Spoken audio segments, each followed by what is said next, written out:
जोशीमठ में इस वक्त जोरदार ठंड हो रही है, हवा चल रही है, बारिश की संभावनाएं जताई जा रही है और मेरे ऊपर जो तिरपाल है ये भी हवा से लगातार जो है हिल रहा है। धूल भी यहाँ पर लगातार उड़ रही है, लेकिन इस सब के बीच बड़ी बात यह है कि मुख्यमंत्री धामी आज जोशीमठ पहुंचे थे। अभी थोड़ी देर पहले उन्होंने आपदा प्रभावितों का हालचाल जाना, नगरपालिका परिसर में गए। उसके अलावा जो वहां पर और भी जो कमरे हैं वहां पर गए, लेकिन यहाँ पर जो 2 दिनों से दिन रात प्रदर्शन कर रहे हैं, धरना दे रहे हैं होटल को बचाने के लिए कि उनका होटल ध्वस्त ना किया जाए, उनसे मिलने के लिए अभी तक सीएम साहब नहीं आए हैं। सर, क्या कहना चाहेंगे? सीएम साहब अभी तक जो है जोशीमठ आ गए हैं, लोगों से मिल चुके हैं, लेकिन उनसे अभी तक बातचीत लेकिन यहाँ पर अभी तक नहीं आए हैं।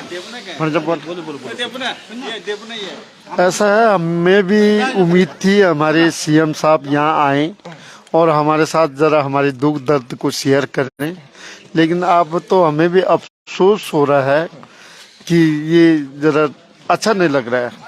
सीएम साहब तो बहुत सज्जन और नेक इंसान है और यारों के यार दोस्तों के दोस्त हैं, लेकिन उनके साथ कुछ उनके कार्यकर्ता अच्छे नहीं हैं। वो उनको बिल्कुल भ्रमित करते हैं, यहाँ आने नहीं देते हैं।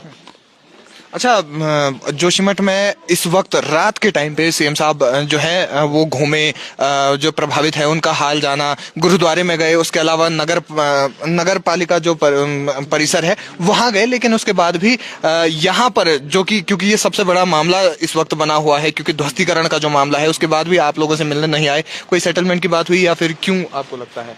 देखो, हमारे साथ कोई सेटलमेंट की बात नहीं हुई और न तो सीएम साहब यहाँ आए, न तो प्रशासन की तरफ से कोई हमारे साथ ऐसा कंपनसेशन का कोई हमसे बात किया गया। हम लोग तो हताश निराश हैं, घर हमारा छिन गया है, हम रोड पे बैठे हैं, बाकी भगवान पे भरोसा है हमारा। तो कोई उम्मीद है आपको इसके? जिस प्रकार से धामी साहब हैं तो उम्मीद तो पूरी है हमको, लेकिन आएंगे नहीं आएंगे कोई पता नहीं हमको। अच्छा, ठंड जो है लगातार बढ़ रही है, हवा जो है आप देख सकते हैं कि ये जो तिरपाल उड़ रहा है उसी से आप अंदाजा लगा सकते हैं कि कितनी ज्यादा ठंड बढ़ रही है। उसके बाद भी आप यहाँ पर पक्का बर्फबारी होने की संभावना है और ये तुरंत आज नहीं तो पहले तो रात को हो जाएगा, नहीं तो कल तक यहाँ पे मौसम खराब होने की पूरी संभावना है। और आप रात भर जो है ठंड में देखो, जब रोड में आगे अंदर जा नहीं सकते, वहाँ तो रेड क्रॉस लगा हुआ है, सरकार ने प्रतिबंधित किया हुआ है, तो हम रोड के अलावा रहेंगे कहाँ? तो कई सवाल यहाँ पर हैं। आप देखिए कि किस प्रकार से मुख्यमंत्री जी आए, और लेकिन जो जोशीमठ में इस वक्त का सबसे बड़ा मामला बना हुआ है वहां पर जो प्रभावित है उनसे बात करने के लिए नहीं आए हैं अब तक। जी, क्या कहना चाहेंगे सर? सीएम साहब नहीं आए आपसे बात करने के लिए? देखो, हम तो सीएम साहब की इंतजारी में बैठे हुए थे और परसों भी बैठे हुए थे और आज भी जिस प्रकार से उन्होंने यहाँ पे सीडीओ साहब के निर्देशन में यहाँ पे एक बैठक बुलाई थी और हमको ये था कि उनके निर्देशन में कुछ सकारात्मक रिजल्ट आएगा, लेकिन जब बैठक हुई तो हमको बहुत निराशा हुई, क्योंकि एक तो जो हमारी मांगे हैं उन पे वो बिल्कुल विचार नहीं करते हैं। एक तो सर्किल रेट पे बात नहीं कर रहे हैं हमारे, और जो बाजार रेट है उस पर बात नहीं कर रहे हैं। बद्रीनाथ के जो तर्ज पे हमको उसका रेट दिया जाए उस पर बात करने को तैयार नहीं है। दूसरे में सीएम साहब अभी आए हुए हैं और सीएम हमारे को ये उम्मीद है कि सीएम साहब अभी भी हमको ये उम्मीद है कि अभी तक भी शायद यहाँ पे आएंगे, लेकिन अभी तक भी नहीं आए हैं। और हम लोग इतने ठंड में, इतने रात में हैं, और जो हमारे इस होटल के मालिक हैं श्री ठाकुर सिंह राणा जी, उनकी स्वास्थ्य भी लगातार खराब हो रही है, तो हमको डबल चिंता हो रही है। तो एक तो स्वास्थ्य की चिंता, दूसरे में इस प्रकार के ठंड के नीचे हैं, होटल भी कभी भी कुछ हो सकता है। और जनवरी का महीना सबसे ठंड महीना माना जाता है। हमारा तो शासन प्रशासन से ये कहना है कि अगर आप इस जनवरी के माह में हम लोगों को न्याय नहीं दिला सकते तो फरवरी माह से तो फिर हमारे लिए यहाँ ऐसा बैठना हमारे लिए और आसान हो जाएगा, क्योंकि ये सबसे ठंडा माह माना जाता है। जब हम आजकल बर्फ के महीने में यहाँ बैठ सकते हैं तो इसके बाद हम लोग फिर बैठ सकते हैं। यद्यपि कि बहुत ज़्यादा दिन बैठना खतरा नहीं है, लेकिन हमारे पास दूसरा ऑप्शन भी नहीं है, क्योंकि हमारे पास एक ही ऑप्शन है, यहाँ पे बैठना ही बैठना है, क्योंकि हमारी मांगे को माना नहीं जा रहा है, किसी भी एंगल से नहीं माना जा रहा, इसलिए हम बेबस भी हैं और लाचार भी हैं। तो सर, आप क्या कहना चाहेंगे? बिल्कुल, हम लोग तब तक हम बैठे रहेंगे ये हमने मन बना लिया है और सारे लोगों ने मन बनाया। धीरे धीरे लोग बढ़ रहे हैं, सारे लोग आ रहे हैं, बैठ रहे हैं, धीरे धीरे लोग बढ़ रहे हैं और संख्या कम नहीं होगी।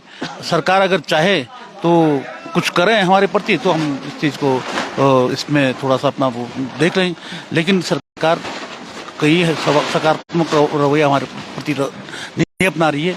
अभी धामी जी यहाँ पर आए हैं, लेकिन यहाँ पर आने की उन्हें बिल्कुल जरूरत नहीं की। हम लोग बैठे हैं, हमने चाहा कि मुख्यमंत्री जाए तो थोड़ा सा कुछ पहलू हम हो जाए, लेकिन कुछ हमको मिला नहीं। तो हम ये चाहते हैं कि जब तक हमारी मांग पूरी नहीं हो हम बैठे रहेंगे, बिल्कुल बैठे रहेंगे। अच्छा, कल अगर आपसे सीएम साहब मिलने आ जाते हैं तो क्या क्या आपकी मांगे रहेंगी? बस मांगे जो इससे पहले सभी लोगों ने बोल दिया है कि कुछ नहीं है, ज्यादा कुछ नहीं है। एक तो सर्किल ये होता है कि ये उदासीन रवैया है सरकार का, खुल के कोई सामने आ नहीं रहा है, तो सरकार का उदासीन रवैया हमारे प्रति जो है तो बैठने के लिए मजबूर है। अब इसी अलाव के तले बैठे रहेंगे और जब तक हमारी मांगे पूरी नहीं हो तब तक बैठे ही रहेंगे। तो जी हाँ, जब तक मांगे पूरी नहीं होती तब तक बैठे रहेंगे। जी सर, क्या कहना चाहेंगे? सबसे पहले उत्तराखंड न्यूज़ का हम हार्दिक अभिनंदन करते हैं। इस जोशीमठ के इतने ठंडे मौसम में न्यूज़ चैनल का हम हार्दिक अभिनंदन करते हैं। इतने ठंडे समय में आपने अपने समय को देते हुए पब्लिक की आवाज़ को पहुंचाने के लिए आप यहाँ पे आए, आपके लिए हम हार्दिक अभिनंदन और नमस्कार करते हैं। बात रही मेन मुद्दा, यहाँ पे आज क्यों आए, इससे पहले क्यों नहीं आए?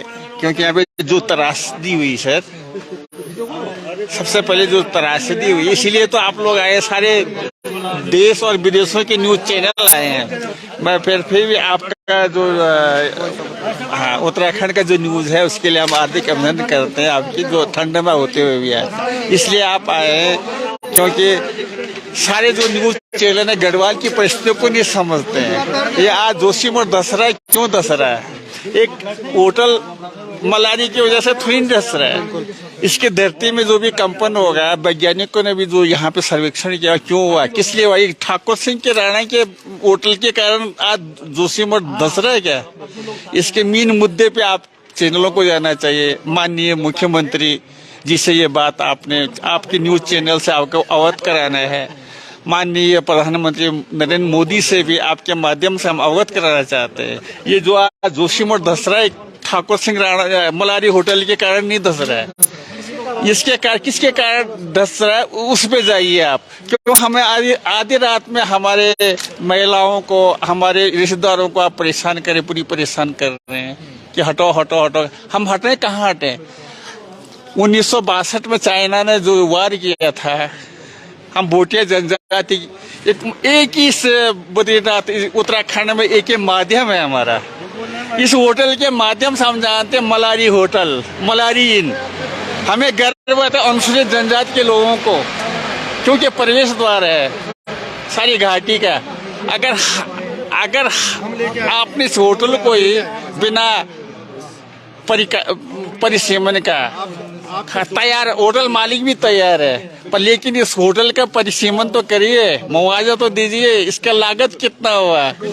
बड़ी मुश्किल से हमारे बुजुर्ग तो भेड़ बकरियां चराते थे। आज सरकार की ये दिन है, नौकरियां लगी है, आज नौकरी भी नहीं मिली है। जो नौकरी कर रहे हैं, जो जिनको नौकरी नहीं मिली है, उन्होंने व्यवसाय खोल दिया है, आज होटल बनाया है। तो ये होटल आज जोशीमठ जो गर्त में जा रहा है, तो होटल मलारी के कारण नहीं जा रहा है। मैं आपके माध्यम से अवगत कराना चाहता हूँ माननीय प्रधानमंत्री मोदी जी से और माननीय हमारे मुख्यमंत्री धामी जी से कि जो जोशीमठ का जो विनाश हो रहा है, क्या एक होटल मलारी इनसे हो रहा है क्या? तो ये आप लोगों के माध्यम से मैं अवगत कराना चाहता हूँ। अच्छा, एक सवाल मैं आपसे लेना चाहता हूँ कि मुख्यमंत्री धामी यहाँ पर पहुंचे, 3 दिन में 2 बार पहुंचे। अभी रात को जो है गए प्रभावितों का हाल जानने के लिए, नगर पालिका परिषद में गए, परिसर में गए, और उसके अलावा गुरुद्वारे में गए। यहाँ पर नहीं आए। यहाँ पे मोदी जी का एक नारा है, सबका साथ, सबका विकास, सबका विश्वास। मोदी जी और शासन का उद्देश्य तो ठीक है सब, लेकिन यहाँ पे कुछ चाटुकारित जो नेता है ना सर, वो नहीं चाहता किसी जाति का सब विकास हो। अगर धामी जी इस चीज से मन अंदर नजाज करते हुए आज दुख की घड़ी में एक अनुसूचित जनजाति के परिवार में आना चाहिए, जो नारा है मोदी जी का सबका साथ सबका विकास सबका साथ, तो आना चाहिए। अगर आ गए ना, हम 7 बार प्रणाम करते हैं, नमन करते हैं, क्योंकि सब इससे ना एक संदेश जा रहा है। बगल में 2 होटल हैं सर, मैं आपसे डिटेल में जाना चाहता हूँ। बगल में 2 होटल है, एक तो झुक रहा है, एक उसको आसरा दे रहा है। जो तो आदेश है कि शासन प्रशासन को देखना चाहिए भाई कौन आसरा दे रहा है। ये ठीक है, मालिक होटल मालिक व्यवसाय भी कहे तोड़िए, आप हमें मुझे मुआवजा दीजिए, हमें मंजूर है। शासन और देश के प्रशासन के जो नियम है, जो मानक है, हमें दीजिए, हम तैयार हैं। पर नहीं, यहाँ पे कुछ राजनीतिक नेता ऐसे हैं जो स्वार्थ के कारण हमारे जो माननीय प्रधानमंत्री है उनके कार्यक्रमों को भी इसमें इग्नोर कर रहे हैं। तो इससे जनता को, क्षेत्रीय जनता को बड़ा दुख है। इसलिए हम आपका अभिनंदन करते हैं कि आपने हमारी आवाज हमारे माध्यम से। तो यकीनन सवाल है, और कई जो सर लोक गायक दरबार नैथवाल सर हमारे साथ मौजूद हैं। सर, आप यहाँ पर इतनी ठंड में जो है समर्थन दे रहे हैं, क्या कुछ कहना चाहते हैं? मेरे तो एक ही बात कहनी, जोशीमठ वो क्षेत्र है विश्व के पटल पर जिसकी एक अलग पहचान है, सांस्कृतिक रूप से हो, यहाँ के प्राकृतिक रूप से हो, पर्यटन के क्षेत्र में हो, धार्मिक तीर्थाटन के क्षेत्र में हो, इसका अलग पहचान। जोशीमठ में भगवान बद्री विशाल 6 महीने प्रवास करते हैं। यहीं पर विश्व प्रसिद्ध हिम क्रीड़ा केंद्र औली है। यहीं से तिब्बत को रास्ता जाता था 1962 में, जैसा भी सुना आपने कि 1962 में जब चाइना ने आक्रमण किया, उसके बाद हम भोटिया जनजाति के लोग हैं, तिब्बत व्यापार बंद हो गया। तो व्यापार, जब तिब्बत व्यापार बंद हुआ तो रोजी रोटी का बहुत बड़ा जरिया एक जो है कि बड़ी त्रासदी हो गई। फिर धीरे धीरे लोग नौकरियों पे लगे। लोगों ने अपना, पहले हमारे जो पूर्वज थे घोड़े, बकरियां, याक और तिब्बत व्यापार करते थे। तो वो सारी चीजें जब बंद हो गई तो लोगों ने होटल व्यवसाय में अपना भाग्य आजमाया, जो बहुत अच्छा अच्छा। मलारियन उसका एक बहुत बड़ा उदाहरण है। आज स्थिति ये हो गई है कि इसका जो वैल्यूएशन होना चाहिए, मैं तो एक ही बात कहता हूं कि लोगों की संपत्ति का वैल्यूएशन सही होना चाहिए, उसका सही लोगों को मुआवजा मिलना चाहिए। और मैं एक बात और कहना चाहूंगा कि अभी यहाँ पे जो ये टनल का काम चल रहा है, जो टनल का काम चल रहा है अभी भी बंद नहीं हुआ। कल रात मेरा घर भी नीचे, उस पर भी दरार आई है, और वहाँ पे ऐसी स्थिति है कि लगातार दरारें बढ़ रही हैं, बहुत स्थिति, और अभी तक जो है निर्णय न लिया जाना बहुत दुखद है। सीएम साहब यहाँ पर अभी तक मिलने के लिए नहीं आए, और अगर कल का उनका यहीं रहना है और कल वो अगर यहाँ पर आ जाते हैं तो क्या कुछ आपकी उनसे मांग रहे हैं? हमें पूरी उम्मीद है हमारी सीएम साहब यहाँ पे जरूर रहेंगे। उनको बस एक ही उम्मीद है कि वैल्यूएशन, मैंने पहले भी कह रहा हूँ, इसका वैल्यूएशन होना चाहिए सही तरीके से। और इसके उदाहरण है, जैसे बद्रीनाथ में मास्टर प्लान जब बना तो उसके लोगों को एक बहुत अच्छा, लोगों को उसका मुआवजा मिला। चाहे वरुणा पर्वत की बात हो, या टीरी विस्थापन की बात हो, या जब 2013 में केदारनाथ में आपदा आई थी तो लोगों को जो उसका मुआवजा, तो वही स्थितियां वो हमें तो पूरी उम्मीद है कि धामी जी एक बहुत अच्छी घोषणा करेंगे। तो यकीनन सवाल जो हैं वो कहीं निकल कर आ जाते हैं। यहाँ पर कई सवाल हैं। यहाँ पर आप देखिए कि किस प्रकार से जो है दिन रात ठिठुरती ठंड में मौजूद है। जी